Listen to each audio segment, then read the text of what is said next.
জলবদ্ধতার কারণে আমাদের এলাকায় বন্যায় প্লাবিত হয়ে গেছে। প্রায় আপনার 600-700 পরিবার পানির নিচে আছে, তাদের ঘরবাড়িগুলো পানির নিচে আছে।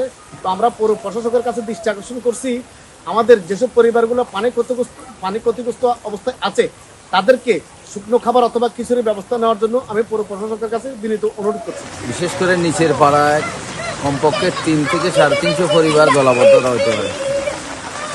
এরা এখন থেকে ঘর থেকে বাইরেতে পারতেছে না। ঘরের মধ্যে 2 থেকে 3 ফুট পানি অলরেডি হয়ে গেছে, আরও পানি বাড়তেছে। খাগড়াছড়ি পার্বত্য জেলায় পাহাড়ের পাদদেশে কিছু কিছু মানুষ বসবাসের অভিযোগ পাওয়া যায়। সেই ক্ষেত্রে আমরা প্রশাসনের পক্ষ থেকে নিয়মিতভাবে মাইকিং করে সামাজিক বিভিন্ন প্রতিষ্ঠান, রাজনৈতিক ব্যক্তিত্ব, জনপ্রতিনিধিদের মাধ্যমে আমরা তাদেরকে নিরাপদ দূরত্বে সরানোর জন্য ব্যবস্থা গ্রহণ করি এবং এই কার্যক্রমটি নিয়মিতভাবে করা হচ্ছে। পাশাপাশি যদি কেউ এর বাইরে থাকে তাহলে আমরা তাদেরকে আইনের আওতায় নিয়ে আসার চেষ্টা করি যেন কোনো দুর্ঘটনা না ঘটে। আমাদের সর্বরকম প্রস্তুতি সম্পন্ন করা আছে তাদেরকে নিরাপদ দূরত্বে সরিয়ে নেওয়া।